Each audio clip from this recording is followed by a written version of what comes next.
आज हम लोग पढ़ेंगे व्यावसायिक वानिकी की शुरुआत, यानी व्यवसाय और बिजनेस की जो है वो कैसे शुरुआत होती है। ठीक है, तो ये जो है हमारा पार्ट 2 है। पार्ट 1 में हम लोगों ने पढ़ लिया था कि जंगल का सफाया जो है वो क्यों क्यों किया जा रहा था, क्या क्या रीज़न था जिसकी वजह से जंगल का सफाया किया जा रहा था। तो अगर पार्ट 1 आपने नहीं देखा है तो उसे ज़रूर से जाके देख लेना, तब इसे देखना ताकि अच्छे से आपको जो है वो समझ में आ जाए, हर एक पॉइंट जो है वो अच्छे से क्लियर हो जाए। तो मेरा नाम है नयन और स्वागत करता हूँ आपका बिहारी मास्टर यूट्यूब चैनल पे। तो चलिए बिना किसी देरी के आज का अपना टॉपिक करते हैं स्टार्ट। तो देखो, पिछले खंड में हमने देखा था कि जहाज और रेल की पटरियां बिछाने के लिए अंग्रेज़ों को जो है वो जंगलों की ज़रूरत थी। क्या थी? तो जहाज बनवाने के लिए, मतलब अच्छे किस्म का जहाज बनवाने के लिए, और पटरी पे जो स्लीपर होता था उसको लगाने के लिए क्या हो रहा था, तो लकड़ियाँ की ज़रूरत पड़ रही थी, जिसके लिए क्या हो रहा था, वो लोग जो है वो जंगल का सफाया कर रहे थे। ठीक है, तो जंगल का सफाया कर रहे थे तो उनके मन में एक टेंशन आ गया था, उन लोगों के मन में एक चिंता आ गई थी कि अब देखो हम लोग जंगल का सफाया कर रहे हैं, तो ऐसा तो नहीं है कि अब आज लकड़ी काटें तो कल फिर से लकड़ी जो है वो कल फिर से जो है वो पौधा हो जाएगा, वैसा तो नहीं होगा। तो इन लोगों को भी ये बात जो है वो चिंता सता रही थी कि हम लोग जो है वो अंधाधुंध जो है वो लकड़ी काट रहे हैं, अंधाधुंध पेड़ों की कटाई कर रहे हैं, इससे क्या होगा, इससे कि जो है वो जंगल नष्ट हो जाएगा। ठीक है, तो अंग्रेज को इस बात की चिंता थी कि स्थानीय लोग द्वारा जंगलों का उपयोग व व्यापारियों द्वारा पेड़ों की अंधाधुंध कटाई से जंगल नष्ट हो जाएगा। अंग्रेजों को ये बात पता था, ठीक है, कि ज़्यादा अगर लकड़ी काटेंगे, ज़्यादा अगर पेड़ काटेंगे तो क्या होगा, जंगल समाप्त हो जाएगा। तो वो भी जो है वो एक चिंता था इस लोगों के लिए। इसलिए उन्होंने डाइट्रिच ब्रेंडिस नामक जर्मन विशेषज्ञ को इस विषय पर मशवरे के लिए बुलाया। ठीक है, इन्होंने क्या किया, तो उन्होंने जो है वो डाइट्रिच ब्रेंडिस नामक जर्मन विशेषज्ञ को बुलाया कि आप आइए और यहाँ पर जो है वो जंगल के बारे में लोगों को बताइए कि लोग जो है वो जंगल कैसे बचा सकते हैं। ठीक है, तो ये कहाँ के थे, ये जर्मन विशेषज्ञ थे। क्या नाम था इनका, तो डाइट्रिच ब्रेंडिस। क्या नाम था, डाइट्रिच ब्रेंडिस। ठीक है, उससे देश का जो है वो पहला वन महानिर्देशक नियुक्त किया गया। किसे, तो ब्रेंडिस को जो है वो देश का पहला वन महानिर्देशक नियुक्त किया गया। ठीक है, याद रखना कि इनको जो है वो देश का, भारत का जो है वो पहला वन निर्देशक नियुक्त किया गया। ब्रेंडिस ने महसूस किया कि लोगों को संरक्षण विज्ञान में प्रशिक्षित करना और जंगल के प्रबंधन के लिए एक व्यवस्थित तंत्र विकसित करना होगा। इन्होंने क्या नोटिस किया कि लोगों के बीच जो है वो संरक्षण विज्ञान के बारे में लोगों को बताना है, संरक्षण विज्ञान के बारे में लोगों को जो है वो प्रशिक्षण देना है, लोगों को ट्रेनिंग देना है, उसके बारे में बताना है।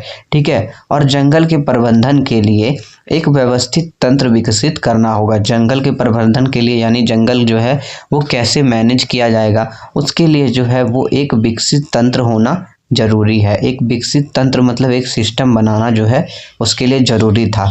ठीक है, तो ब्रेंडिस ने जो है ये सब चीज़ जो है वो नोटिस किया कि लोगों को जो है वो जंगल के बारे में पता ही नहीं है। उन लोगों को पहले जो है वो जंगल के बारे में बताना है कि कैसे जंगल को मैनेज किया जाए।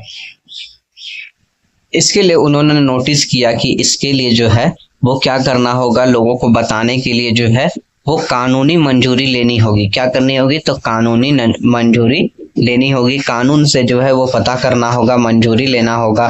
ठीक है, उसके बाद इन्होंने सोचा कि वन संपदा के उपयोग संबंधी नियम जो है वो तय करने पड़ेंगे कि आखिर में वन का जो है वो संपदा कैसे होगा, वन का जो है वो बचाव कैसे होगा। ठीक है, जंगल का बचाव कैसे होगा, उसके लिए जो है वो नियम बनाना जरूरी था। पेड़ की कटाई और पशुओं को चराने जैसे गतिविधि पर पाबंदी लगाकर ही जंगल को लकड़ी उत्पादन के लिए आरक्षित किया जा सकेगा। इनका क्या मानना था, इनका मानना था कि पेड़ की कटाई और पशुओं को चराने जैसे गतिविधि पर पाबंदी लगाकर ही जंगलों को लकड़ी उत्पादन के लिए आरक्षित किया जाएगा। अगर पेड़ की कटाई जो है वो बंद हो जाएगी और वहां पर जो पशु चरता है उसको जो है वो चराना लोग बंद कर देंगे, तो उससे क्या होगा, उससे जो है वो जंगल का जो है वो बचाव हो सकता है। किनका मानना था, तो ऐसा जो है वो ब्रेंडिस का मानना था। ठीक है, तो ये सोच रहे थे कि आखिर में जो है वो पेड़ की कटाई, ये मतलब ऐसा कर रहे थे ना कि जो वहाँ के स्थानीय लोग थे उनको ऐसा मतलब चाहते थे कि वो लोग जो है वो पेड़ की कटाई नहीं करे, बल्कि अंग्रेज लोग करे, लेकिन जो स्थानीय लोग हैं वो पेड़ की कटाई नहीं करे। स्थानीय लोग वहां पे ले जाके अपना पशु जो है वो नहीं चराए, गाय भैंस जो भी है, बकरी हो गया, उसको जो है वो जंगल में जाके नहीं छोड़े। तब ही क्या हो सकता है, तब ही जो है वो जंगल को लकड़ी उत्पादन के लिए आरक्षित किया जा सकता है। मतलब सोचो, अपना फायदा यहाँ पर देखा जा रहा है, अंग्रेजों का फायदा देखा जा रहा है, और स्थानीय लोगों का जो है उन पर जो है वो पाबंदी लगाने के बारे में सोचा जा रहा है। ठीक है, इस तंत्र की अवमानना करके पेड़ काटने वाले को सजा दी जा सकती है। ठीक है, मतलब नियम कानून बनाकर पेड़ काटने वाले जो हैं उसको जो है वो कोई भी व्यक्ति है उससे क्या की जा सकती है, तो सजा का भागी जो है वो बनना होगा। अगर कोई नियम का उल्लंघन करता है, पेड़ काट लेता है जाके चुपचाप, तो उसे क्या करना होगा, उसे जो है वो सजा भोगना होगा। इस तरह ब्रिटिश ने 1864 में भारतीय वन सेवा की स्थापना की और 1865 के भारतीय वन अधिनियम को सूत्रबद्ध करने में सहयोग दिया। इन्होंने क्या किया, तो इन्होंने जो है ब्रिटिश ने 1864 में भारतीय वन सेना की स्थापना की। याद रखना कि भारतीय वन सेना की स्थापना जो है वो कब की गई थी, तो 1864 में की गई थी। किनके द्वारा की गई थी, तो ब्रिटिश के द्वारा की गई थी। ये सब डेट जो है और नाम जो है ये सब इंपॉर्टेंट रहता है हिस्ट्री में, तो इस सब चीज को जो है वो अच्छे से याद रखना। इसीलिए मैं हमेशा कहता हूँ कि हिस्ट्री को जो है वो लाइन बाय लाइन पढ़ो, हर एक इंपॉर्टेंट पॉइंट को जो है वो कवर करो। कोई भी कहीं भी कोई भी टीचर पढ़ा रहे हैं उनसे कहो कि आप हमें जो है वो लाइन बाय लाइन पढ़ाओ, अच्छे से पढ़ाओ, और जो है वो हर एक टॉपिक को जो है वो क्लियर करवाओ। ठीक है, तो ब्रिटिश ने 1864 में जो है वन सेवा भारत वन सेवा की स्थापना की और 1865 के भारतीय वन अधिनियम को सुदृढ़ करने में सहयोग दिया। जो भारतीय वन अधिनियम हुआ उसमें जो है इसने क्या किया, तो इसमें जो है उसने मदद किया। ठीक है, इंपीरियल फॉरेस्ट रिसर्च इंस्टीट्यूट की स्थापना 1906 में देहरादून में हुई। इन्होंने क्या किया, तो इंपीरियल फॉरेस्ट रिसर्च जो इंस्टीट्यूट थी उसकी स्थापना जो है 1906 में हुई। कहां पर हुई, तो देहरादून में हुई थी। ठीक है, याद रखना कि इंपीरियल फॉरेस्ट रिसर्च इंस्टीट्यूट की जो है स्थापना कहां पर हुई थी, तो 1906 में हुई थी। कब हुई थी, 1906 में, और कहां पर हुई थी, तो देहरादून में हुई थी। ठीक है, 1906 में देहरादून में किस चीज की स्थापना हुई थी, तो इंपीरियल फॉरेस्ट रिसर्च इंस्टीट्यूट की स्थापना हुई थी। ठीक है, यहाँ जिस पद्धति की शिक्षा दी जाती थी उसे वैज्ञानिक वानिकी कहा जाता था, यानी साइंटिफिक फॉरेस्ट्री कहा जाता था। यहाँ पर जिस पद्धति से पढ़ाया जाता था, जो सिस्टम से पढ़ाया जाता था, उसे क्या कहा जाता था, तो वैज्ञानिक वानिकी कहते थे। जिसे इंग्लिश में क्या कहा जाता था, तो साइंटिफिक फॉरेस्ट्री कहा जाता था। ठीक है, जो जिस प्रकार की पद्धति दी जाती थी, जिस प्रकार का सिस्टम में पढ़ाया जाता था, कहाँ पर, तो देहरादून में इंपीरियल फॉरेस्ट रिसर्च इंस्टीट्यूट में जिस प्रकार से पढ़ाया जाता था, वो जो सिस्टम था, वो जो पद्धति था, उसे क्या कहा जाता था, तो वैज्ञानिक वानिकी कहा जाता था। लेकिन आज परिस्थिति जो है वो विशेषज्ञ सहित ज्यादातर लोग मानते हैं कि यह पद्धति जो है वो कतई वैज्ञानिक नहीं है। अभी के लोग जानते हैं कि ये जो है वो मतलब कतई वैज्ञानिक नहीं है। जैसे हम लोग कहते हैं ना, कतई कतई पागल हो क्या, वैसा ही बात है कि वो जो है ना, मतलब अभी के वैज्ञानिक मानते हैं कि ये जो चीज है वो कतई वैज्ञानिक नहीं है, मतलब पूरी तरह जो है वो वैज्ञानिक प्रक्रिया नहीं है। वैज्ञानिक वानिकी के नाम पर विविध प्रजाति वाले प्राकृतिक वन को काट डाला जाता है। इसमें क्या होता है, तो विभिन्न प्रकार के जो प्राकृतिक वन होते हैं उसको काट डाला जाता है। इसकी जगह सीधी पंक्ति में एक ही किस्म के पौधे लगा दिए जाते हैं। इसमें क्या होता है, तो एक ही पौधे लगा दिए जाते हैं, जो मतलब पौधे जिनका जो है ना अंग्रेज लोग इस्तेमाल करते थे, तो उसी प्रकार का पौधा जो है वो लगा देते थे। और जो अनेक प्राकृतिक पौधा होता था, जैसे जिसका मतलब मान लो उन लोगों को जरूरत नहीं पड़ता था, उसको क्या करते थे, तो काट देते थे। ठीक है, इसे क्या कहा जाता था, इसे बगान कहा जाता था। इसे क्या कहा जाता था, तो बगान कहा जाता था, जहां पर एक ही प्रकार का पौधा लगा दिया जाता था। मैंने लोगों को गुमराह किया जा रहा था कि ये जो वैज्ञानिक वानिकी है, साइंटिफिक फॉरेस्ट्री जो है, ये बहुत अच्छा है, लेकिन वहां पर हो कुछ और रहा था, और जो प्राकृतिक जो वन था उसको हटा देता था, और जो अच्छा चीज होता था उसको लगा देता था। जैसे अब मान लो जामुन का लकड़ी हो गया, या फिर कोई भी तरह तरह का चीज हो गया, जिसको जिसका फायदा जो है वो अंग्रेज उठाना चाहते थे, तो उसी चीज का पेड़ को वहां पर वो लगा देते थे। इसे क्या कहा जाता था? तो इसे जो है वो बगान कहा जाता था। वन विभाग के अधिकारियों ने जंगलों का सर्वेक्षण किया, विभिन्न किस्म के पौधे पेड़ वाले क्षेत्र को नाप जोख की और वन प्रवर्धन के लिए योजना बनाई। ठीक है, जो वन विभाग के अधिकारी थे उन्होंने क्या किया? तो जंगल का सर्वेक्षण किया, जंगल में जाके देखे कि किस प्रकार का पौधा है, कितना बड़ा है, सब चीज का जो है वो नाप जोख की और वन प्रबंधन के लिए योजना बनाई कि आखिर में जो है वो वन का प्रबंधन कैसे हो सकता है, जंगल को जो मैनेज किया जा सकता है वो कैसे किया जा सकता है। तो सबसे पहले देखो, कहीं पर भी किसी भी चीज को के बारे में अगर हम सोचते हैं, किसी भी चीज को मैनेज करने का, तो सबसे पहले वहां पर जाके क्या करना पड़ता है? तो सर्वेक्षण करना पड़ता है। तो वैसा ही इन्होंने क्या किया कि सर्वेक्षण किया सबसे पहले, उसके बाद वहां पर जाके देखा कि विभिन्न किस्म के पौधे वाले क्षेत्र का नाप जोख किया और वन प्रबंधन के लिए योजना बनाई कि आखिर में वन का जो है वो प्रबंधन कैसे होगा। और उन्होंने यह भी तय कर दिया कि बागान का जो है वो कितना क्षेत्र जो है वो हर एक साल काटा जाएगा।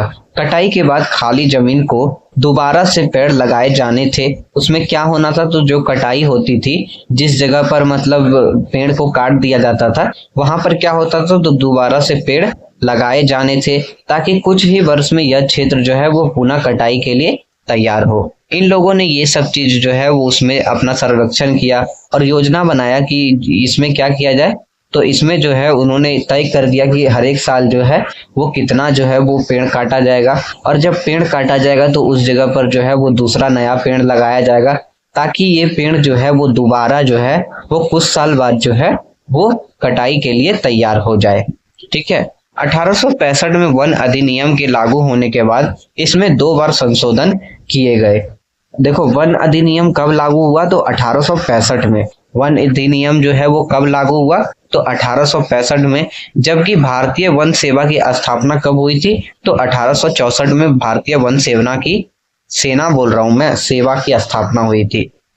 और 65 में जो है वो वन अधिनियम को लागू किया गया था। और जब इसको लागू किया तो इसके बाद जो है इसमें 2 बार संशोधन हुआ।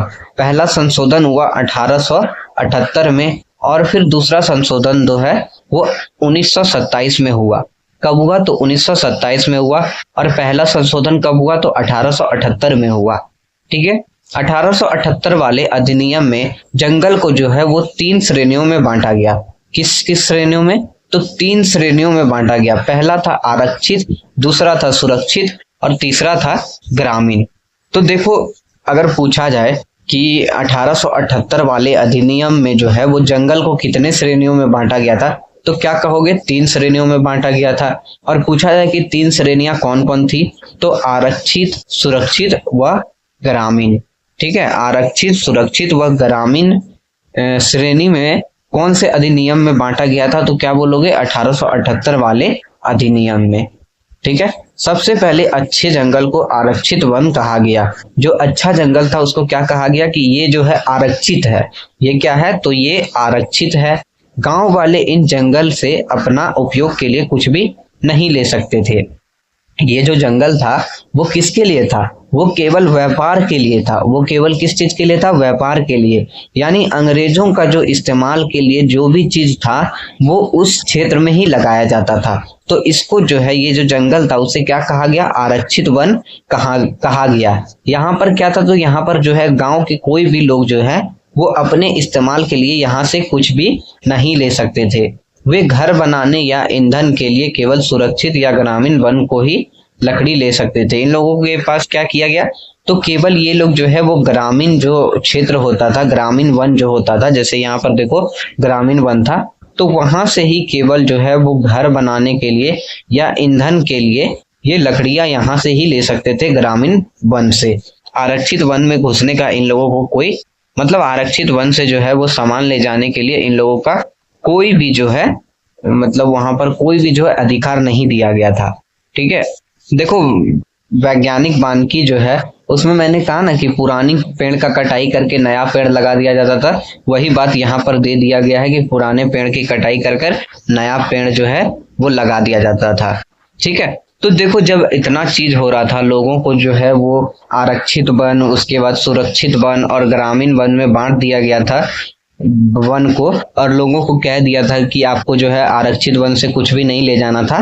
तो इन सब चीजों से जो है वो लोगों को कैसे प्रभाव पड़ा, या लोगों के जीवन पे जो है वो कैसे प्रभाव पड़ा, उसके बारे में अब हम लोग जानेंगे। ठीक है, तो एक अच्छा जंगल कैसा होना चाहिए, इसके बारे में वन पालो और ग्रामीण के विचार बहुत अलग थे। ठीक है, वन पालो और ग्रामीण के विचार जो है वो बिल्कुल अलग थे। वो लोग सोचते थे कि अच्छा जंगल जो है वो कैसा हो। कोई चाहता था कि जंगल जो है हरा भरा हो, कोई चाहता था कि एक ही किस्म का पौधा हो। तो लोगों के विचार जो है वो अलग अलग थे। जहां एक तरफ ग्रामीण जो है वो अपनी अलग अलग जरूरतों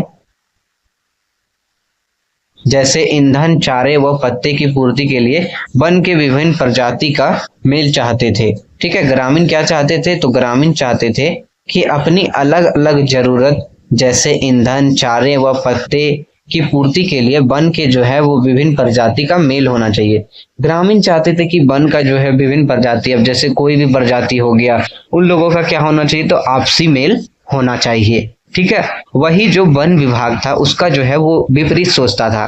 ठीक है, वन विभाग को ऐसे पेड़ की जरूरत थी जो जहाज और रेलवे के लिए इमारती लकड़ी मुहैया करा सके। इन लोगों का क्या मानना था कि ऐसा लकड़ी होना चाहिए जिससे जो है वो जहाज बन सके और रेल लाइन का स्लीपर जो है उससे बनाया जा सके, और इमारत बनाने के लिए उस चीज का जो है वो इस्तेमाल हो सके। ऐसी लकड़ियां जो सख्त, लंबी और सीधी हो, इसलिए सागौन और साल जैसी प्रजाति को प्रोत्साहित किया गया और दूसरे किस्म के पौधे जो है उसको काट डाला गया। ठीक है, तो इन लोगों ने क्या किया कि मतलब ऐसा लकड़ी का इस्तेमाल हो जो लकड़ी जो है वो सीधा हो, क्या हो, सीधा हो, मजबूत हो और लंबा हो। ठीक है, तो इसके लिए इन्होंने क्या किया, तो इसके लिए इन्होंने सागौन और साल जैसे प्रजातियों को प्रोत्साहित किया और दूसरे किस्म के जो पौधे थे उनको काट डाला। जबकि ग्रामीण का मानना था कि सभी वन के जितने भी प्रजाति हैं उनका क्या होना चाहिए, तो उनका जो है वो आपसी मेल होना चाहिए। प्रजाति जैसे मतलब हर एक प्रकार का जो पौधा है वो वन में होना चाहिए। ठीक है, तो ग्रामीण लोग का ऐसा मानना था, जबकि वन अफसर जो है वो उल्टा चल रहे थे। वन इलाके में लोग जो है वो कंद मूल, फल, पत्ते आदि वन उत्पादक का विभिन्न जरूरत के लिए उपयोग करते थे। लोग क्या करते थे, तो कंद मूल, फल और पत्ते आदि का जो है वो वन उत्पादकों का जो वन उत्पादन होता था, जो जंगल में जितना भी उत्पादन होता था उनका जो है वो अलग अलग तरह से इस्तेमाल करते थे। लोग क्या करते थे, तो उनका जो है वो अलग अलग तरीके से इस्तेमाल करते थे। फल और कंद जो है वो अत्यंत पोषक खाद्य है। फल और कंद क्या है, तो फल और कंद जो है वो अत्यंत जो है वो पोषक खाद्य है। इसमें जो है बहुत ज्यादा पोषक रहता है। पोषक क्या होता है, देखो पोषक जो है साइंस में दिया हुआ रहता है, लेकिन मैं यहाँ पर भी बता देता हूँ। तो कार्बोहाइड्रेट, प्रोटीन, वसा, ये सब चीज जिसमें भी रहता है वो पोषक तत्व कहलाता है। ठीक है, तो वो क्या कहलाता है, पोषक कहलाता है। तो कार्बोहाइड्रेट, प्रोटीन, ये उसके बाद विटामिन, मिनरल, ये सब चीज जो है वो फल और कंद में भरा पड़ा रहता है। देखो साइंस भी थोड़ा बहुत बीच बीच में मैं पढ़ा देता हूँ। ठीक है, वैसे तो साइंस, देखो साइंस में मुझे जो ना फिजिक्स, केमिस्ट्री अच्छा लगता है। ये फिर केमिस्ट्री कहाँ से बोल रहा हूँ मैं, फिजिक्स और बायोलॉजी अच्छा लगता है। बाकी केमिस्ट्री जो है ना मेरे को मतलब उतना खास केमिस्ट्री से मेरी बनती नहीं है, क्या ही बोलूं मैं। केमिस्ट्री की वजह से ही ना मैंने 10th के बाद जो है वो साइंस नहीं लिया था। मैंने 10th के बाद क्या ले लिया था, तो मैंने 10th के बाद ले लिया था कॉमर्स। और क्योंकि मैंने आर्ट्स इसलिए नहीं लिया था पता है, क्योंकि मुझे पॉलिटिकल में जो है वो थोड़ा सा मतलब समस्या हो जाता है। ठीक है, उसमें क्या हो जाता है, जो राजनीतिक शास्त्र होता है उसमें मुझे थोड़ा सा दिक्कत हो जाता है समझने उमझने में। अब नहीं होता है, पहले होता था। तो जिस वजह से मैंने क्या किया था, जिस वजह से मैंने आर्ट्स भी नहीं लिया था। तो मैंने सोचा कि ऐसा करते हैं कि जिंदगी जो है वो एक नए तरीके से जीते हैं, तो कॉमर्स लेके देख लेते हैं। तो अब देखो कॉमर्स लेके क्या करना पड़ रहा है, आप लोग को पढ़ाना पड़ रहा है। ठीक है, अगर अभी आर्ट्स लिए होते तो क्या कर रहे होते, अभी खुद पढ़ रहे होते ना, आप लोग को भी पढ़ाते, खुद भी पढ़ रहे होते। लेकिन अभी क्या हो रहा है, तो अभी भी खुद भी पढ़ रहा हूँ यार, तो वैसा नहीं है, क्या क्या कुछ भी बोल देता हूँ मैं, तो खुद भी पढ़ रहा हूँ, आप लोग को भी पढ़ा रहा हूँ। तो ऐसा है कि मतलब थोड़ा आपका सपोर्ट का जरूरत है, थोड़ा सपोर्ट कर देना। बात बाकी गॉड के ऊपर है, क्या होगा नहीं होगा वो तो भगवान के ऊपर है। तो चलो वापस से अपने टॉपिक पे आते हैं, कहाँ कहाँ मैं चला जाता हूँ। तो फल कंद मूल में क्या होता है, बहुत ज्यादा पोषक तत्व होता है। और दवाई के लिए जो है वो जड़ी बूटी का इस्तेमाल होता है। लकड़ी का प्रयोग जो है वो हल जैसे खेती औजार बनाने के लिए किया जाता है। ठीक है, लकड़ी का इस्तेमाल क्या किया जाता है, तो हल के लिए इस्तेमाल किया जाता है। हल तो सब जानते हैं, हल का इस्तेमाल किस चीज के लिए होता है, तो खेती के लिए होता है। और जड़ी बूटी से जो है वो दवाइयां बनती है। अभी भी जो है आपने देखा होगा सड़क किनारे बहुत से लोग जो है वो जड़ी बूटी का दवाई बना के बेचते हैं। ठीक है, कि जोड़ों का दर्द है तो ये तेल ले लीजिए, इसको लगाइएगा, ये वाला जड़ी बूटी ले लीजिए, इससे आपका सारा दर्द खत्म हो जाएगा। उसके बाद जो है बांस से जो है वो बेहतरीन बाड़े बनाए जा सकते हैं। इसका प्रयोग जो है वो छतरी टोकरी ये सब बनाने में किया जाता है। ठीक है, और उसको जो है वो आगे से खोल दिया जाता है तो उसका उपयोग जो है वो बोतल के रूप में किया जा सकता है। जंगल में जो है वो लगभग सब कुछ उपलब्ध है, फिर चाहे पत्ते के जड़ हो, खोआ फेंको हो या किस्म के पत्तल और दाने बनाए जा सकते हैं। ठीक है, खोआ फेंको जो है इसके किस्म के जो होते हैं, इससे क्या होता है तो पत्तल बनाए जा सकते हैं या फिर दोने बनाए जा सकते हैं। ठीक है, पत्तों को जोड़ जोड़ कर क्या होता है, आपने देखा होगा कि एक होता है सखुआ का पत्ता, उसको जोड़ जोड़ कर क्या है पत्तल बना दिया जाता है, दोना बना दिया जाता है। तो इन सब चीज से क्या होता है, तो जंगल से जो है वो बहुत चीज मिलती है। और सियादी की जो लताएं होती है उससे क्या होती है, तो रस्सी बनाया जा सकता है। लताएं क्या हो गई, तो जो मतलब जैसे ये होता है ना कि एक जो होता है कि टहनी समझ लो, जैसे होता है ना कि टहनी जैसा, उससे क्या होता है तो उससे रस्सी बनाया जा सकता है। ठीक है, सियादी का जो लता होती है, जैसे जैसे आपने देखा होगा सीम का लत हो जाता है, फिर कद्दू का लत हो जाता है, जो मतलब उस सब जो है अब छत पे चढ़ जाता है, जमीन में लगाओ छत पे चढ़ जाएगा। और फिर कुछ होता है जो जमीन में ही फैल जाता है, तो वो जो लत होता है ना, तो उससे ही सियादी का जो लत होता है उससे क्या होता है तो रस्सी बनाया जा सकता है। ठीक है, उसके बाद सेमूर की कांटेदार छाल पर सब्जी छीली जा सकती है। सेमूर क्या हो गया, तो सेमूर जो है वो सूती रेशम, इसकी जो कांटेदार छाल होती है इस पर क्या होती है तो सब्जी छीली जाती है। और महुए के पेड़ से खाने पकाने और रोशनी के लिए तेल निकाला जा सकता है। ठीक है, महुए जो होते हैं उससे क्या होता है तो उसके पेड़ से क्या होता है खाना पकाने और रोशनी के लिए तेल निकाला जाता है। अब देखो महुआ क्या होता है ना, उससे बहुत लोग जो है वो और भी कुछ बना लेते हैं। आप लोगों को पता होगा उससे क्या बनता है, तो अगर पता है तो जरूर से कमेंट करके बता देना कि लोग जो है उससे क्या बना लेते हैं। तो देखो वन अधिनियम से क्या हुआ, जो वन अधिनियम बन गया उससे कारण क्या हुआ, तो देश भर में गांव इलाके में जो है वो मुश्किल बढ़ गई थी। क्या हो गया था, मुश्किल जो है वो बढ़ गई थी। पहले लोग जो है वो खुला किसी भी जंगल में चला जाता था, लेकिन अब जो है वो जंगलों को 3 हिस्सों में बांट दिया गया था, आरक्षित सुरक्षित और क्या क्या बांट दिया गया था, आरक्षित सुरक्षित और ग्रामीण वन में बांट दिया गया था। तो अब जो है लोग कहीं भी खुला तौर पे जो है नहीं जा सकते थे। आरक्षित वन में जो है उन लोगों का जाना मनाही हो गया था, मतलब वहां से कोई भी चीज जो है वो नहीं ला सकते थे। तो लोगों की क्या हो रही थी, मुश्किल जो है वो बढ़ती जा रही थी वन अधिनियम के कारण। इस कानून के बाद घर के लिए लकड़ी काटना, पशु को चराना, कंद मूल फूल इकट्ठा करना आदि रोजमर्रा की गतिविधियां जो थी वो गैर कानूनी बन गई थी। जो लोगों की रोजमर्रा की जिंदगी थी, यानी जो डेली करते थे लोग पहले, तो इन लोगों की जो गतिविधि थी उस पर क्या हो गई थी, उस पर जो है वो गैर कानूनी लगा दी गई थी। कि मतलब अब जो है वो क्या करना है, तो लकड़ी काटना जो है वो सख्त मनाही है, पशुओं को चराना जो है वो सख्त मनाही है, कंद मूल फूल इकट्ठा करना ये सब का क्या है, तो ये सब की भी जो है वो लोगों पर जो है जो ये सब जो गतिविधि थी उस पर क्या किया गया था, तो गैर कानूनी इन सबको बता दिया गया था। अब उनके पास जंगलों से लकड़ी चुराने के अलावा कोई चारा नहीं बचा था, और पकड़े जाने की स्थिति में वे वन रक्षकों की दया पर होते और उनमें घूस इटते थे। ठीक है, तो जब वो लोग पकड़े जाते थे तो वन रक्षक जो होते थे वो लोग क्या करते थे, वो लोग जो है वो उससे घूस इटते थे। घूस मने जैसे होता है ना कि घूस लेना। अभी भी क्या होता है, अभी भी अगर कहीं पर आप जैसे ट्रैफिक पुलिस वगैरह के पास हो, अगर आपको पकड़ लिया, आप उसको 50 तो नहीं 500 1000 रुपए देते हो तो आपको छोड़ देता है। कई जगह पर ऐसा होता है।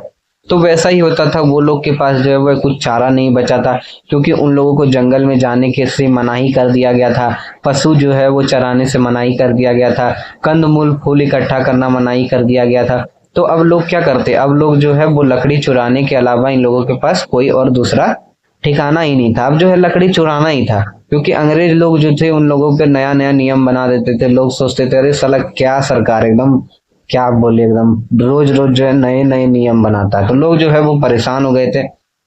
तो वो लोग क्या करते थे, लकड़ी चुराने के लिए जो है वो जंगल में चल जाते थे। तो जंगल में चल जाते थे तो वहां का जो रक्षक होता था, जो जंगल का रक्षा करता था, जो सेना वगैरह कोई भी होगा, तो वो लोग जब इन लोगों को पकड़ लेता था तो उससे जो है घूस लेता था, पैसा लेता था, तब इन लोगों को छोड़ता था। अगर पैसा नहीं दोगे तो बाबूआ तोरा पकड़ के जेल में डाल देंगे, समझ गए। ऐसा ही वहां पर वो जो है वो कहता होगा लोगों को, ठीक है। जलावनी लड़की लड़की फिर मैं बोल रहा हूँ, गजब आदमी हूँ यार। जलावनी लकड़ी एकत्र करने वाली औरतें विशेष तौर से परेशान रहने लगी थी। जो औरत जो थी, जो जलाने के लिए जो लकड़ी इकट्ठा करती थी, वो जो है वो क्या हो गई थी, तो पूरा परेशान हो गई थी। क्योंकि अब जो जंगल में जाने के लिए नहीं ना दिया जा रहा था, तो अब वो लोग क्या करती, लकड़ी जला के खाना बनाती थी, तो अब क्या करती, तो इसलिए जो है वो लोग जो है वो बहुत ज्यादा परेशान हो गई थी। मुफ्त खाने पीने की मांग करके लोगों को तंग करना पुलिस और जंगल के चौकीदारों के लिए सामान्य बात थी, ठीक है। लोगों को क्या करना था, तो जंगल लोगों को जो है वो तंग करना पुलिस और जंगल के लिए जंगल के चौकीदारों के लिए जो है ये सब जो है वो सामान्य बात हो गई थी। मतलब अब लोगों को क्या था, तो मुफ्त खाने पीने की मांग करके, मतलब खाना पीना मांग लेता था और लोगों को क्या करता था, तो तंग करता था कि पुलिस और जो जंगल का चौकीदार है वो लोगों को परेशान कर देता था, ठीक है। अब हम लोग जानते हैं कि वनों के नियमन से खेती पर कैसे प्रभावित हुई। जो वन में जो नियम लगा दिया गया उसके कारण जो है वो खेती में क्या क्या प्रभाव पड़ा, या खेती जो है वो कैसे प्रभावित हुई। तो यूरोपीय उपनिवेशवाद का सबसे गहरा प्रभाव जो है वो झूम या जुमंतु खेती की प्रथा पर दिखाई पड़ा। जो घुमंतु खेती होता था, जो लोग जो है वो एक जगह से दूसरे जगह पर जाके खेती करते थे, तो उन लोगों के ऊपर जो है वो सबसे गहरा प्रभाव पड़ा था। क्योंकि अब जो है क्या हो गया था, अब जो है वो खेती करने के लिए जो है वो वन अधिनियम बन गया था। तो खेती का क्या था, तो खेती के लिए लोगों को छूट नहीं दी जा रही थी, मतलब कोई भी जंगल में जाने का छूट नहीं था। एशिया, अफ्रीका व दक्षिण अमेरिका के अनेक भागों में यह खेती का एक परंपरागत तरीका था। कौन सा, तो झूम खेती जो था वो खेती का एक परंपरागत तरीका था। कहाँ कहाँ पर, तो एशिया, अफ्रीका व दक्षिण अमेरिका में। एशिया क्या हो गया, तो एशिया जो है वो एक कंटिनेंट है जहाँ पर हम लोग रहते हैं। एशिया में ही ना हमारा भारत है। चाइना हो गया, रसिया हो गया, ये सब कहाँ है, तो एशिया में है, ठीक है। सबसे बड़ा कॉन्टिनेंट कौन सा है, तो एशिया सबसे बड़ा कॉन्टिनेंट है। टोटल कितना कॉन्टिनेंट है, तो 7 कॉन्टिनेंट है टोटल। सातों का नाम अगर आपको पता है तो कमेंट करके जरूर बताना। तो लोगों की जिंदगी जो है वो सबसे ज्यादा परेशान हो गई थी, क्योंकि ये जो झूम खेती था वो क्या था, तो परंपरागत तरीका था खेती का। इसके कई स्थानीय नाम थे, जैसे दक्षिण पूर्व एशिया में लांदिंग, मध्य अमेरिका में मिल्पा और अफ्रीका में चितमेन या ताबी व श्रीलंका में चेना कहा जाता था, ठीक है। और हिंदुस्तान में घुमंतु खेती के लिए धया, पेंदा, बेवर, नेवड़, झूम, पेंडू, खंदाद और कुमरी ऐसे ही कुछ स्थानीय नाम है। तो देखो ये जो है ना, यहाँ से लेके यहाँ तक जो है वो इम्पोर्टेंट है। इसको जो है अपने मतलब बुक में लिख लेना, VVI वेरी वेरी इंपॉर्टेंट। तो ये जो है इम्पोर्टेंट है कि इसका जो है वो स्थानीय नाम क्या था घुमंतु या झूम खेती का। तो दक्षिण पूर्व एशिया में इसका जो है वो नाम क्या था, तो लादिंग। क्या नाम था, तो लादिंग नाम था। और मध्य अमेरिका में क्या नाम था, तो मिल्पा नाम था। अफ्रीका में चितमेन नाम था, चितमेन या ताबी। अफ्रीका में क्या था, तो चितमेन या ताबी। अफ्रीका में क्या नाम था, तो चितमेन या ताबी। और श्रीलंका में क्या नाम था, तो श्रीलंका में चेना कहा जाता था। क्या कहा जाता था, चेना कहा जाता था। और हिंदुस्तान में घुमंतु खेती के लिए बहुत सा शब्द का प्रयोग किया जाता था, जैसे धया, पेंदा, बेवर, नेवड़, झूम, पेंडू, खंदाद और कुमरी ऐसे कुछ स्थानीय नाम थे। तो इन सब को जो है वो अच्छे से याद रखना, ये सब जो है ना वो बहुत इंपॉर्टेंट है, ये सब आपको आगे भी काम देने वाला है। ये बात मैं हर बार रिपीट कर देता हूँ कि अगर बोर होते हो तो यार बोल देना कमेंट करके, मैं ये बात हर बार नहीं बोलूंगा, ठीक है। घुमंतू कृषि के लिए एक जंगल के कुछ भागों को बारी बारी से काटा और जलाया जाता था। घुमंतू खेती के लिए क्या होता था, ये जो है हम लोगों ने क्लास 8 में भी पढ़ा था। अगर क्लास 8 में नहीं पढ़े होगे तो कोई बात नहीं, अभी पढ़ लो कि घुमंतू खेती के लिए क्या किया जाता था। अब मान लो, देखो हम थोड़ा सा यहाँ पर जो है ना वो समझाते हैं, ठीक है। अब जैसे देखो, यहाँ पर किसी ने खेती किया, ठीक है, तो यहाँ पर उसका जब फसल उग गया, फसल जो है वो पूरी तरह से पक गया, तो वो क्या किया, यहाँ से जो है वो फसल की कटाई करने के बाद जो बच जाता है वहां पर जलाकर दूसरी जगह पर आ जाता है। अब यहाँ पर आ गया खेती करने के लिए, यहाँ पर भी सेम प्रोसेस करने के बाद वो लोग यहाँ से इस जगह पर आ जाएगा, फिर यहाँ से जो है वो लोग इस जगह पर जाएगा। तो घुमंतू खेती यही था कि एक जगह से जो है वो घूम घूम कर दूसरी जगह पर खेती करना, ठीक है। तो घुमंतू खेती के लिए क्या किया जाता था, तो जंगल के कुछ हिस्से को जो है वो बारी बारी से काटा और जलाया जाता था। मॉनसून की पहली बारिश के बाद इस राख में बीज बो दिए जाते थे। जब मॉनसून का बारिश शुरू होने वाला होता था मॉनसून में, तो क्या किया जाता था, ये जो राख होता था इसमें क्या किया जाता था, तो बीज जो है वो बो दी जाती थी। क्योंकि राख जो होता था, जो जला दिया जाता था, जो राख होता था वो क्या होता था, वो जो था वो एक प्रकार का जो है ना वो प्राकृतिक खाद हो जाता था। वो क्या हो जाता था, तो एक प्रकार का प्राकृतिक रसायन, प्राकृतिक खाद हो जाता था, ठीक है। इस राख में बीज बो दिए जाते थे और अक्टूबर नवंबर में जो है वो फसल काटी जाती थी। इन खेतों पर एक साल खेती करने के बाद इन्हें 12-18 साल के लिए परती छोड़ दिया जाता था। इनमें ये लोग क्या करते थे, तो इनमें जो है सबसे पहले ये लोग क्या करते थे, तो पहली बारिश में जो है वो राख के बीच जो है वो फसल बो देते थे और अक्टूबर नवंबर के बीच जो है वो फसल काट लेते थे। और ये जो खेती होता था इसमें क्या होता था, 1-2 साल के लिए ये लोग खेती करते थे और इसके बाद इसे जो है वो 18 से 12 साल बाद, क्या बोल रहा हूँ मैं, पहले 12 बोलना था फिर 18 बोलना था, मैं उल्टा ही चल रहा हूँ यार, क्या ही बोलूं। यहाँ पर जो ये उल्टा दे दिया ना 2-1, यही जो है ना दिमाग मतलब खराब कर दिया। तो 12 से 18 साल के लिए जो है इसे परती छोड़ दिया जाता था। 1 ही 2 साल वहां पर खेती होता था, लेकिन 12 से 18 साल के लिए उस जमीन को परती छोड़ दिया जाता था, ताकि उस जमीन का जो है दोबारा से पोषण जो है, पोषक तत्व जो है जमीन में दोबारा से आ सके, ठीक है। जिससे क्या हो सके, जिससे जो है वो फिर से वहां पर जंगल पनप सके। तो इस चीज के लिए वहां पर जो है उसे छोड़ दिया जाता था कि यहाँ पर एक खेती किए, अब खेती करके यहाँ से दूसरे जगह चले जाते हैं। जैसे भारत में खेती किए, भारत का मान लेते, भारत में अगर मान लो महाराष्ट्र में खेती किए, तो महाराष्ट्र में खेती करने के बाद 1-2 साल महाराष्ट्र में खेती किए, अब महाराष्ट्र से हम लोग चल गए मध्य प्रदेश में, तो महाराष्ट्र वाला क्षेत्र को हम लोग छोड़ दिया वापस से 12 से 18 साल के लिए, ताकि वहां पर क्या हो सके, दोबारा से जंगल पनप सके। तो घुमंतू खेती जो था वो एक तरह से मतलब सही था कि जंगल का जंगल भी हो जाता था और उन लोगों का खेती भी हो जाता था, ठीक है। इन भूखंड में मिश्रित फसल उगाई जाती थी, जैसे मध्य भारत और अफ्रीका में ज्वार बाजरा, ब्राजील में कवासा और लैटिन अमेरिका के अन्य भागों में मक्का व फलियां उगाई जाती थी। भारत और अफ्रीका में क्या उगाया जाता था, तो ज्वार और बाजरा उगाया जाता था, ब्राजील में कसावा और लैटिन अमेरिका के अन्य भागों में मक्का और फलियां उगाई जाती थी, ठीक है। तो यहाँ तक हम लोगों ने जान लिया किस चीज के बारे में, तो झुमंतू खेती के बारे में। झुमंतू खेती मैंने बोला, घुमंतू खेती जिसे झूम खेती भी कहा जाता है, तो उसके बारे में हम लोगों ने यहाँ तक जान लिया, ठीक है। अब आता है यूरोपीय वन रक्षण की नजर में क्या तरीका जो है वो जंगल के लिए नुकसानदेह था। यूरोपीय लोग क्या सोचते थे, यूरोपीय जो वन रक्षक थे वो लोग सोचते थे कि ये जो तरीका है वो क्या है, तो वो गलत है, ये क्या है, तो नुकसानदेह है, इससे जो है वो नुकसान हो जाता है। उन्होंने महसूस किया कि यहाँ जो है वो कुछ एक साल के अंतर पर खेती की जा रही हो, ऐसी जमीन पर रेलवे के लिए इमारती लकड़ी वाले पेड़ नहीं उगाई जा सकती है। ये लोग क्या चाहते थे कि यहाँ पर जो है वो कुछ ही साल के लिए, 1-2 साल के लिए खेती हो रहा है, तो यहाँ पर जो है वो रेलवे के लिए इमारती लकड़ी वाला जो पेड़ है वो नहीं उगाई जा सकती है, ठीक है। साथ ही साथ क्या है, तो जंगल जलाते समय बाकी भी बेशकीमती पेड़ को भी हेल्थी लपेटों में चपेट आ जाने का खतरा होता है। हाँ, क्या ही बोलूं, मैं पूरा एकदम थक गया हूँ।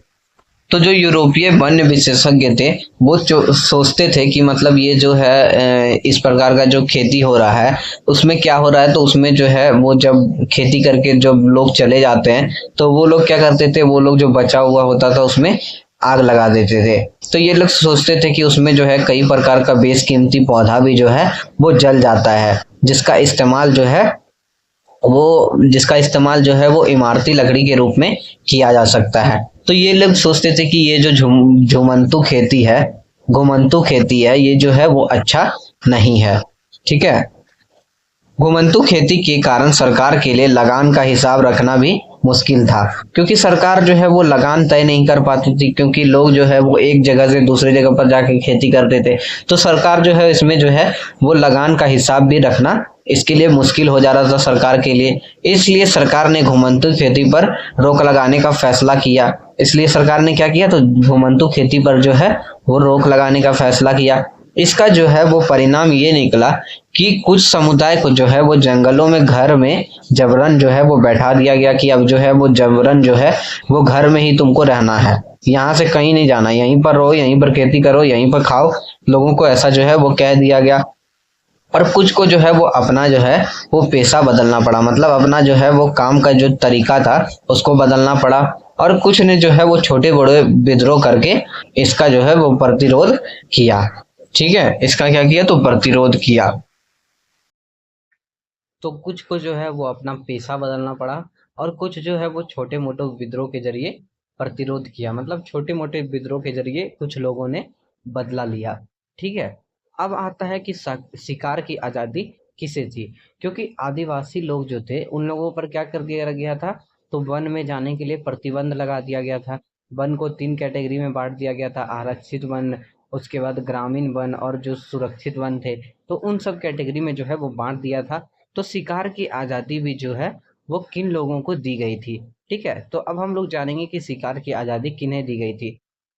तो जंगल संबंधी नए कानून ने वनवासियों के जीवन को एक और तरह से प्रभावित किया।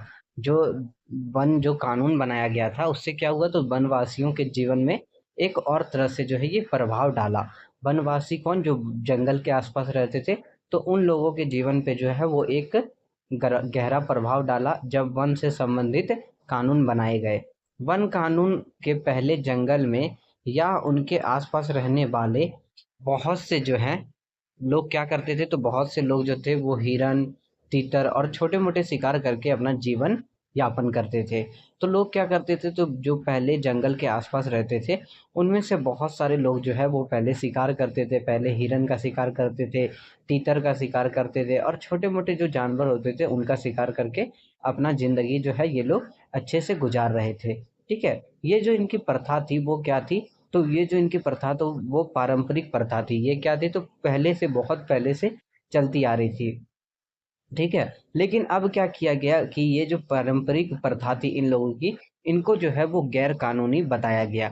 ये जो मतलब शिकार की प्रथा थी उसे क्या कर दिया गया, तो गैर कानूनी बता दिया गया कि अब इन लोगों को जो है वो शिकार करना जो है वो बिल्कुल जो है उस पर प्रतिबंध लगा दिया गया। शिकार करते हुए पकड़े जाने पर इन्हें जो है वो अवैध शिकार के लिए दंडित किया जाता था। जो लोग शिकार करते हुए पकड़े जाते थे उन्हें क्या किया जाता था, दंडित किया जाता था, उन्हें गिरफ्तार कर लिया जाता था और उनके ऊपर जो है वो मुकदमा चलाया जाता था। जहाँ एक तरफ वो क्या हो रहा था, वन कानून ने लोगों को शिकार के परंपरागत अधिकार से वंचित कर दिया। तो जो वन कानून बना उससे क्या हुआ, तो अब जो है वो लोग शिकार नहीं कर सकते थे। उनका जो पारंपरिक प्रथा था उस पर जो है वो रोक लगा दिया गया कि अब जो है तुम्हें शिकार नहीं करना है। ठीक है। वही बड़े जानवर का आखिर एक खेल बन गया था। इन लोगों को क्या किया गया, इन लोगों को कहा कि आप लोगों को जो है वो शिकार नहीं करना है। लेकिन जो बड़े जानवर था उनका जो शिकार था वो क्या बन गया था, तो एक खेल बन गया था। किनके लिए, तो अंग्रेजों के लिए जो है वो बड़े जानवरों का शिकार जो है वो एक खेल बन गया था। हिंदुस्तान में बाघ और दूसरे जानवरों का शिकार करना सदियों से जो है वो दरबारी और नवाबी संस्कृति का हिस्सा था। हिंदुस्तान में क्या था, हिंदुस्तान में पहले जब राजा महाराजा होते थे तो उस समय क्या होता था, उस समय जो है वो बाघ का, शेर का शिकार करना जो है वो एक क्या था, तो एक जो है सांस्कृतिक हिस्सा था। पहले के ज़माने में क्या था, तो बाघों का शिकार करना, शेर का शिकार करना, ये क्या था, तो ये जो था एक सांस्कृतिक हिस्सा था। अनेक मुगल कलाकृतियों में शहजादे और सम्राट जो होते थे वो शिकार का मजा लेते हुए दिखाया जाता था। ठीक है, जो कलाकृति होती थी, जो चित्र वगैरह बनाया जाता था मुगलों के समय में, उसमें क्या होता था, तो उसमें जो है वो शहजादे और जो सम्राट होते थे वो क्या करते थे, तो शिकार का मजा लेते थे। किंतु औपनिवेशिक शासन के दौरान शिकार का चलन जो है इस पैमाने पर बढ़ा कि कई प्रजाति जो है वो विलुप्त हो गई। ठीक है, जब औपनिवेशिक शासन आया तो इस दौरान जो है वो शिकार का जो चलन था वो इस पैमाने पर बढ़ गया। मतलब लोग जो थे वो इतना ज़्यादा शिकार करने लगे थे कि कई प्रजाति जो थी वो विलुप्त हो गई थी। विलुप्त तो मतलब जो है वो खत्म हो जाना। ठीक है, तो क्या हो गई थी, कई प्रजाति जो थी वो पूरी तरह से जो है वो विलुप्त हो गई थी। अब देखो यहाँ पर एक चित्र दिया है, इसमें क्या दिख रहा है, देखो बाघ यहाँ पर जो है उसको मार दिया गया है। बाघ जो है, जो टाइगर है, उसको क्या कर दिया गया है, तो मार दिया गया। इस चित्र में क्या है, तो नेपाल में शिकार करने के बाद लॉर्ड रेंडिंग, तो लॉर्ड रेंडिंग के द्वारा जो है वो शिकार किया गया। और इसमें जो है कुल बाघ की संख्या देखो कितनी है, तो 1 2 3 4 5 6 7 8 टोटल जो है यहाँ पर बाघ का शिकार किया गया है।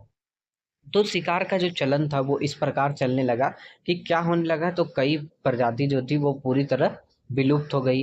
अंग्रेज की नज़र में बड़े जानवर जंगली बर्बर और आदि समाज के प्रतीक चिन्ह थे। अंग्रेज के नज़र में क्या था, तो जो बड़े जानवर थे वो सब क्या था, तो एक जो है वो समाज का प्रतीक चिन्ह था। क्या था, समाज का एक जो है वो प्रतीक चिन्ह था।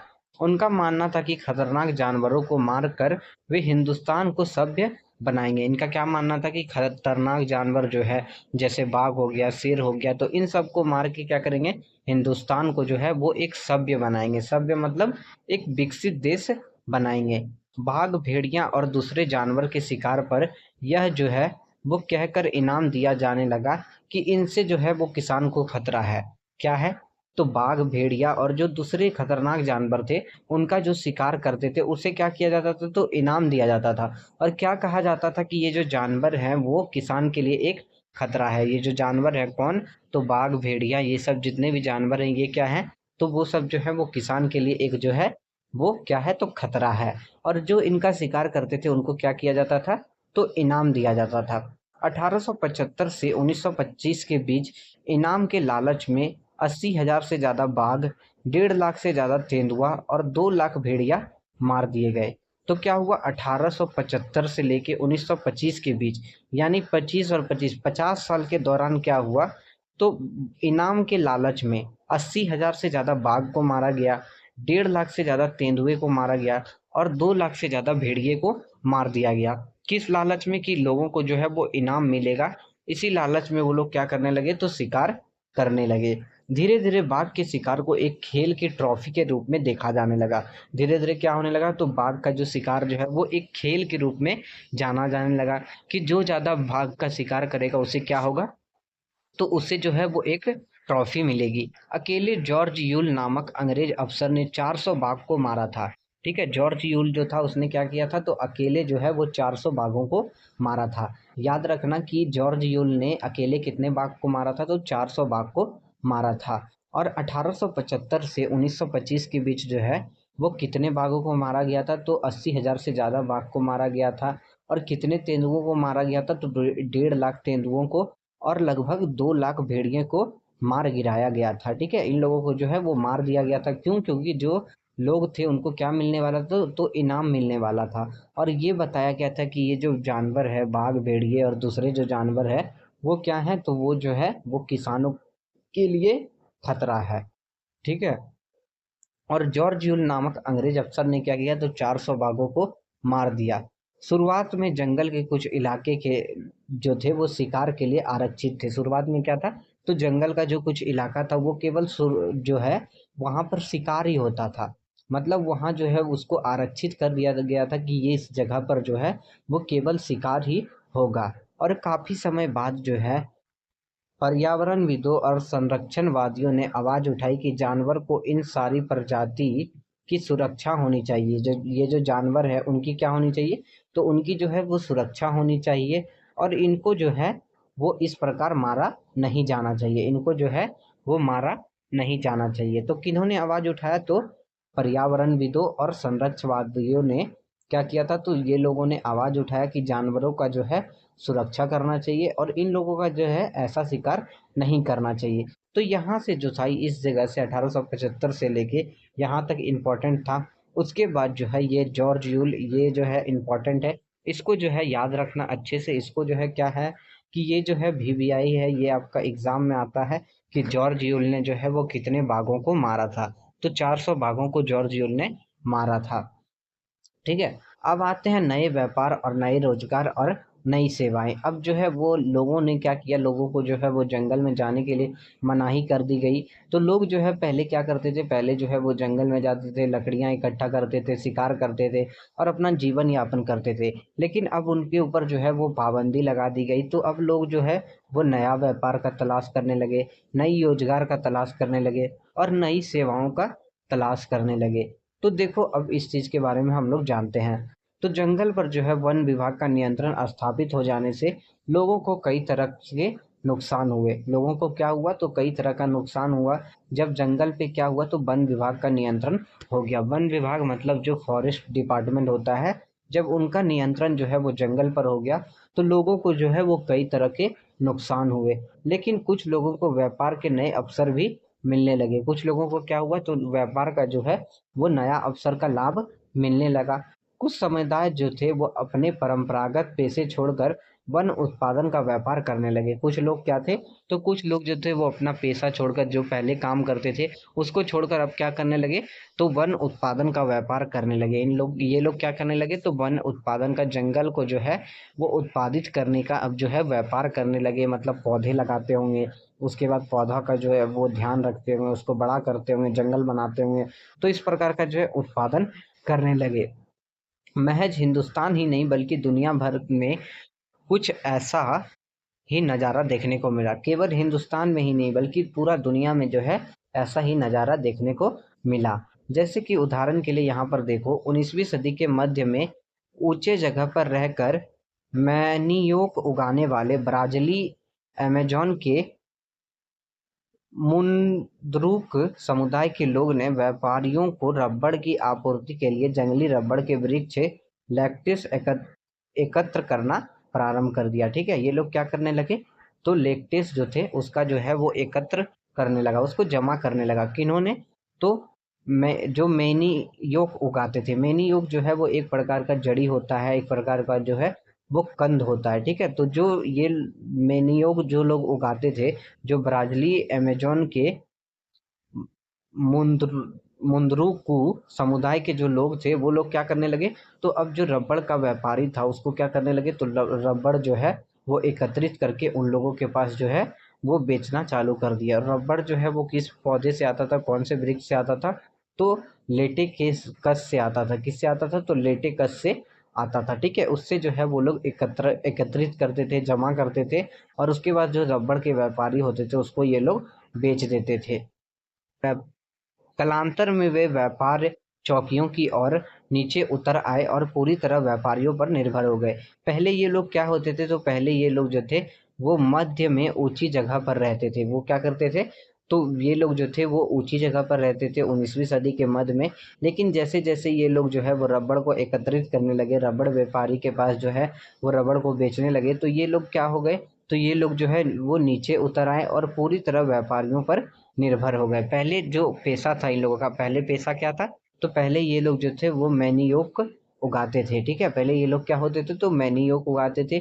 लेकिन बाद में इन्होंने क्या किया? इन्होंने बाद में जो है वो रबड़ को एकत्र करना चालू कर दिया, रबड़ को जमा करना चालू कर दिया और रबड़ के व्यापारियों को बेचना चालू कर दिया।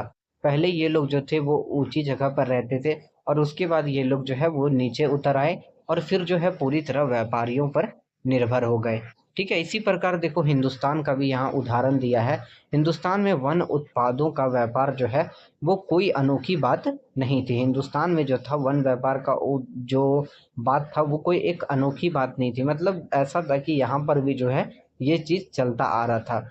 मध्यकाल से ही आदिवासी समुदाय द्वारा बंजारा आदि घुमंतू समुदाय के माध्यम से हाथियों और दूसरे सामान जैसे खाल, सींग, रेशम के कोए, हाथी के दांत और बांस, मसाले, रेस, घास, गोंद और राल के व्यापार के सबूत मिलते हैं। ठीक है, ये लोग भी क्या करने लगे थे, हिंदुस्तान के भी जो लोग थे वो लोग क्या करने लगे थे, तो हाथी का दांत, बांस, मसाला, रेसे, घास, गोंद, ये सब का जो है वो व्यापार करने लगे थे। जब वन उत्पादन हो रहा था तो ये लोग भी व्यापार करने लगे थे, हिंदुस्तान के लोग भी। ठीक है, लेकिन अंग्रेज के आने के बाद व्यापार जो है वो पूरी तरह सरकार के नियंत्रण में चला गया। जब अंग्रेज आए तो उसके बाद क्या हुआ, जो व्यापार था वो पूरी तरह जो है वो सरकार के नियंत्रण में चला गया। अब जो भी व्यापार में जो भी नियम बनेगा, जो भी कानून बनेगा, वो कौन बनाएगा, तो वो जो है अब सरकार बनाएगा।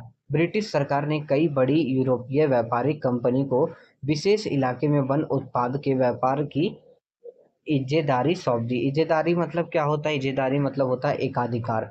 ठीक है, मतलब पूरा कंट्रोल जो है उसके पास दे देना। तो ब्रिटिश सरकार ने जो था वो कई बड़ी यूरोपीय व्यापारी कंपनी को क्या दिया, तो एकाधिकार दे दिया कि अब जो है वो वन उत्पादक इलाके में आओ और आकर यहाँ पर जो है व्यापार करो।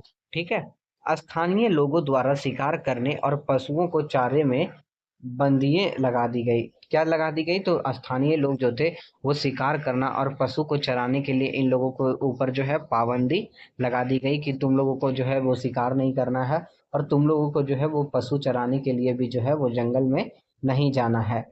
ठीक है, इस प्रक्रिया में मद्रास प्रेसिडेंसी के कोरावा, कराचा वह येरू येरुकुला जैसे अनेक चरवाहे और घुमंतू समुदाय अपनी जीविका से हाथ धो बैठे। ठीक है, ये जो बताया ना कि मतलब अब जो है आपको जो है क्या करना है, तो अब पशुओं को चराने के लिए और शिकार करने के लिए जंगल नहीं जाना है।